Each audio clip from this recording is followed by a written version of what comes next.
Jangan lupa subscribe YouTube channel Metro TV News dan jangan lupa nyalakan notifikasinya.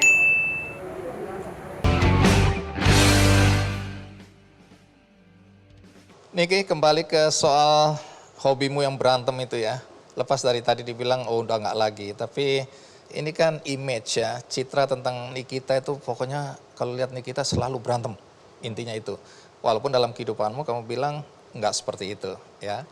Nah soal berantem ini dan masuk penjara, kamu bilang ini bukan soal narkoba, tapi ini kan soal berantem juga. Ya. Dan kamu bilang aku divonis bersalah masuk penjara bukan karena Kesalahan aku. kesalahanmu. Ya. Nah, boleh cerita itu. Tahun berapa ini ya? Aku lupa ya, sekitaran tahun 2012. 2014 ya. Oh, oke. Aku pertama kali di penjara itu, jadi itu... Pertama kali di penjara? Iya. Emang pernah di penjara berapa kali? Ada 2 kali. Oh, oke. Yang kedua itu cuma 2 hari. Yang pertama Yang dulu. pertama itu aku lupa, itu aku lagi banyak-banyaknya program. Terus aku ketemu sama, jadi teman aku itu selesai aku syuting Jakarta Belum Tidur, aku datang ke daerah Kemang, rooftop apalah aku lupa namanya Army waktu itu, teman aku, sahabat aku sebetulnya, udah kayak kakak sendiri. Dia dulu pakai BBM, jadi dia BBM aku, dia bilang kesini dong segala macam. Oke, jadi selesai aku syuting, aku kesana, dia lagi sama pacarnya, itu berjalan seperti normal aja. Itu kafe normal-normal aja, kita minum segala macam. Dan aku nggak tahu 1 jam setelah itu tiba-tiba dia panas, dia datang ke aku, dia bilang, nih lo lihat tuh cewek di situ tuh nunjuk-nunjuk gue, yang mana gitu kan, yang itu, emang kenapa? Iya dia ngeliatin gue lagi ciuman sama Daniel, dia bilang gitu. Oh gitu, langsung tangan aku diambil, dibawanya ke sana, dia tiba-tiba langsung nunjuk itu perempuan dari Bandung. Aku misahin segala macam, pokoknya intinya di situ aku misahin, tidak ada sama sekali aku gebuk orang. Nggak tahu kenapa 2 bulan kemudian ternyata ada laporan polisi. Aku lagi syuting itu juga Jakarta Belum Tidur sore, waktu itu aku syuting sama Muammar MK. Setelah itu aku dapat surat panggilan, tapi surat panggilannya sebagai saksi. Setelah aku menjadi saksi, aku datang ke Polda Metro Jaya, ternyata dari situ aku tidak boleh pulang lagi. Aku tanya kesalahan aku di mana, tapi mereka tidak bisa memberikan alasan. Dia bilang ya tunggu aja. Waktu itu aku diantar sama produser, sama pokoknya tim kreatif dari Jakarta Belum Tidur gitu. Mereka semua bisa menjadi saksi dan aku kebingungan di situ, loh kenapa saya nggak boleh pulang Pak? Saya kan cuma jadi saksi di sini gitu. Akhirnya aku diturunin ke bawah, tapi aku juga karena aku baru banget, biasanya kan aku tuh nggak pernah keluar dari rumah gitu. Ketika aku sudah menjadi seorang artis dan aku syutingnya banyak di luar, akhirnya aku memutuskan untuk ngekos. Dan aku nggak tahu apa-apa. Abis itu aku dibawa turun ke bawah, aku coba untuk telepon orang tua aku kan. Orang tua aku datang, segala macam, papa datang. Aku bilang, aku nggak tahu Pak gitu. Aku dituduh katanya aku yang pukul. Padahal aku udah bicara di BAP bahwa yang mukul tuh bukan aku gitu. Dan aku minta diperlihatkan CCTV. Sering berjalannya waktu, CCTV pun tidak dilihatkan sama sekali. Aku ditaruh di situ kurang lebih 2 bulan. Dan akhirnya katanya mau masuk ke persidangan. Setahun kemudian memang iya ada persidangan setelah itu. Dan aku pun masih nggak ngerti kenapa saya jadi terdakwa gitu loh. Sementara temanmu yang mukul itu? Dia nggak tahu kemana. Oke. Gitu. Singkatnya akhirnya kamu divonis bersalah? Diputus bersalah, tapi 2 tahun kemudian baru keluar lagi surat dari kejaksaan bahwa aku harus dipenjara lagi. Kurungan yang kurang lebih 1 bulanan gitu. Kamu jalani? Ya harus dijalani. Jadi 3 bulan? Daripada aku keluar duit. Oke. Jadi selama di dalam penjara Polda pun aku banyak sekali orang yang datang kayak, lo mau bebas nggak dari sini? Kalau mau bebas ya dulu lagi zamannya iPhone 6, beliin iPhone, beliin ini. Kayak aku, oh ini nonsens banget gitu. Kok aku nggak salah tapi aku harus bayar. Gitu. Dan akhirnya jadi aku kamu mempertahankan prinsip ya, bahwa kamu tidak bersalah, kalaupun harus ditahan kamu jalani. Ya tahan aja. Bahkan aku yang malah pas aku dapat surat dari Kejaksaan Jakarta Selatan datang ke rumah, aku tuh malah udah packing sendiri, bawa ransel, aku bilang hari ini saya mau dipenjara. Mereka menawarkan, kita bisa kok bicara dulu, nggak mau. Harus berapa lagi uang yang dikeluarkan. Secara mental waktu itu kamu siap di penjara? Karena keluarga aku tahu sih, keluarga aku tahu bahwa aku tidak salah, jadi ya udah jalanin aja. Dan di dalam penjara aku ketemu banyak orang dan dibilang nyesel nggak nyesel sih, jadi aku bisa tahu kehidupan di dalam penjara itu seperti apa, mekanismenya seperti apa. Jadi apa hikmah yang kamu dapatkan selama di penjara? Bisa mengenal banyak orang aja, dengerin berbagai macam cerita. Dulu aku pernah, jadi blog aku tuh di blog A. Dulu tuh lagi zaman banyak banget tuh orang-orang masuk penjara kayak yang nabrak di Tugu Tani, terus yang pasangan suami istri yang pacaran yang ngebuang pacarnya di jalan tol gitu. Jadi aku ajak ngobrol. Di penjara yang kedua kali 2 hari itu, Itu masalah sama suami yang tidak mau dicerai. wah menarik ya. Iya. Ada suami yang tidak mau dicerai. Iya. Berarti cinta banget, harusnya kamu beruntung dong. Harusnya ya, tapi aku lebih milih untuk selesai aja sih. Oke, jadi ini kasus domestik lah. Domestik ya.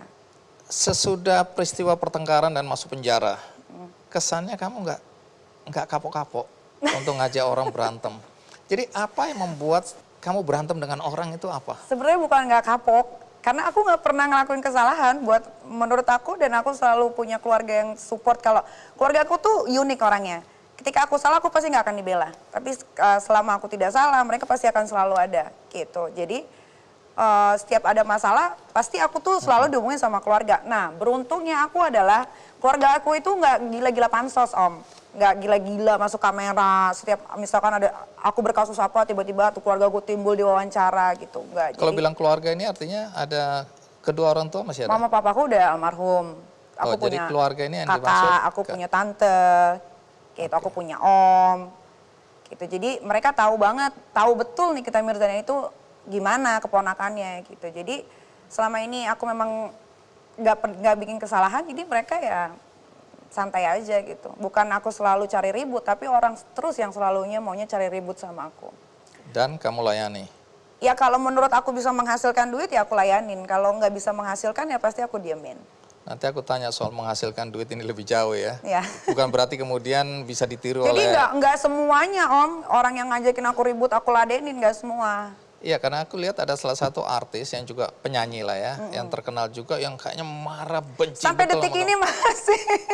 Apa sebenarnya persoalan Jadi aku nggak kalian? tahu, sebetulnya ini juga nggak pantas banget untuk dikomentarin ya, untuk dibahas. Tapi ya biar tahu aja. Jadi dulu tuh aku pernah ada bukan podcast ya, dia masuk ke YouTube aku, Crazy Nick Mirel kan, si Dennis ini. Terus Dennis ini sebelum masuk ke YouTube aku, dia ada di YouTube-nya Deddy Kobuzer, Om Deddy, Bunda Maya, terakhir di aku. Nah aku nggak ngerti kenapa kok tiba-tiba aku yang diserang gitu kan. Oleh si artis ini? Oleh si artis ini gitu. Dan sampai sekarang terus menerus gitu. Iya, dia kelihatannya nggak puas atau belum selesai gitu loh. Ya mungkin memang dia mau melawan aku, tapi ya itu tadi, menurut aku kalau tidak sepadan dan tidak menghasilkan, aku tidak akan ladeni. Oh, jadi kamu tidak layani? Tidak, karena artis itu ada grade-grade-nya gitu. Jadi kamu artis grade apa kalau Nggak tahu ya, aku pede aja sih kayaknya A deh.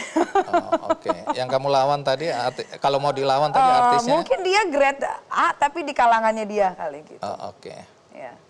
Nah, kemudian salah satu yang juga menonjol adalah waktu kamu berantem tanda kutip lagi nih, aku nggak tahu seserius apa ini settingan atau tidak, dengan Mbak Im Wong. Karena waktu itu kan kita tahu Mbak Im berkata-kata kasar pada seorang kakek yang bawa motor yang katanya jualan buku dan seterusnya. Tapi versi Mbak Im kan lain lagi. Dan kamu ikut nimbrung di situ. Apa urusan? Oh ya, ikut nimbrung aku. Apa urusanmu? Karena aku salah satu orang yang benci dia waktu itu. Benci? Iya. Apa dosanya? Dosanya sih nggak ada, cuman lah bagaimana kalau orang nggak punya dosa? Akhirnya dia ada dosa ke aku karena waktu itu aku bersikap sangat manis sama dia. Aku berusaha untuk telepon, aku WhatsApp dan dia baca juga dan dia balas gitu kan. Dan aku sudah memohon untuk Baim tolong di take down dong itu konten YouTube yang ada IAM. Jadi mantan pekerja dia akhirnya kerja di aku. Nah pas dia tahu kerja di aku nggak tahu kenapa dia sebenci itu. Sampai akhirnya dia mengarang cerita bahwa Iam pura-pura sakit lah, Iam begini. Padahal dia sakit beneran tipes dan aku tahu dia dirawat selama 4 hari. Aku coba untuk meluruskan dan menjelaskan secara baik-baik, tapi sepertinya dia bilangnya mengerti, tapi nggak tahu seminggu kemudian dia bikin konten seolah-olah si Iam ini adalah maling di part pertama YouTube-nya. Berapa hari kemudian ada part kedua, ternyata yang maling itu adalah pembantunya. Akhirnya aku tonton dong semuanya.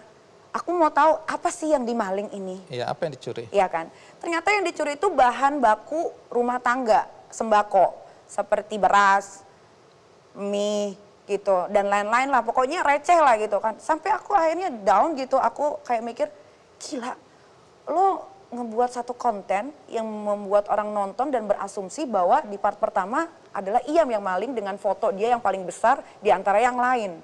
Ternyata yang kedua, lu balik ternyata bukan Iyam yang maling, pembantu lo. Gitu. Tapi kan Jadi, sudah dipublikasikan, artinya sebenarnya mengklarifikasi tuduhan sebelumnya. iya, kan? tapi kenapa di part pertama dia bikin seolah-olah Iyam inilah yang tertuduh. Kan belum tahu kan. Nah, makanya aku bilang gini, ini maksud dari YouTube lo apa? Gitu. Dan dia nggak balas, aku masih ada kok WhatsApp-nya dan dia nggak balas sama sekali gitu. Baik, lepas dari ada persoalan, tapi itu kan persoalan domestik, lagi-lagi urusan antara katakanlah Baim dan Iyam Betul. tadi. Kenapa kamu ikut masuk di situ? Karena pas Iyam ternyata akhirnya akhirnya kelihatan di YouTube aku ada mukanya dia, langsung semua netizen tuh pada komen, jangan memperkerjakan maling, jangan memperkerjakan maling gitu. Nah aku sama Iyam ini sudah kenal dia sebelum Baim kenal dia. Jadi Iyam ini pernah kerja di salah satu stasiun TV yang aku pun pernah bekerja di sana lumayan lama, di pagi-pagi pasti happy. Jadi kita berteman tuh sudah 2 tahun. Jadi aku tahu betul bagaimana sifatnya Iyam. Gitu. Jadi kamu punya prinsip untuk membela orang yang menurut Iya. kamu tidak bersalah. Harus gitu. dibela. Dan ternyata setelah aku bilang, Iyam tuh nggak maling, malah aku makin dibully. Nah, Jadi menurut hubungan kalian kemudian jadi rusak di situ. sama Iyam. Bukan, Oh enggak, sama dengan Baim. Iya, Baim. padahal aku sama Baim nggak pernah punya masalah. Nah pas aku dibully sama netizen Indonesia, aku coba lagi untuk menghubungi Baim. Aku bilang, Baim tolong dong klarifikasi segala macam. Dia diem aja. Dia diem aja selama aku diserang kurang lebih 2 minggu. Jadi Nah kamu itulah yang menimbulkan aku kayak, wah berarti lo nggak baik. Oke, Itu menurut sehingga aku. begitu ada momen di mana katakanlah Baim Dia- blunder seperti iya. itu, kamu langsung intervensi. Iya, iya, aku ngomong secara jujur bahwa aku tidak suka sama dia. Jadi kamu bukan tipe pemaaf, kamu pendendam. Oh sudah maafin karena udah ketulah yang kemarin. Oh, sesudah kejadian. Iya. Tapi selama ini kamu masih menyimpan dendam berarti. Dibilang dendam-dendam banget juga enggak, karena pernah beberapa kali juga kayak papasan. Ya biasa aja gitu. Oke, persoalannya sampai hari ini clear atau Sudah clear, nggak sudah ada clear, masalah. nggak ada masalah. Sebenarnya memang jujur nggak ada masalah apa-apa sama dia. Kalaupun harus ketemu lagi nggak ada masalah. Nah, karena image ya atau citra kamu yang sering berantem seperti itu, orang kemudian bertanya-tanya, nih kita ini sebenarnya pekerjaannya apa sih sehari-hari? Mereka mempertanyakan apa prestasimu, apa yang kamu lakukan dalam hidupmu, sehingga kamu punya banyak waktu untuk berantem. Aku sebelum jadi artis adalah seorang figuran. Habis itu aku dilirik sama salah satu PH film dan aku jadi peran utama. Film aku box office itu banyak sekali.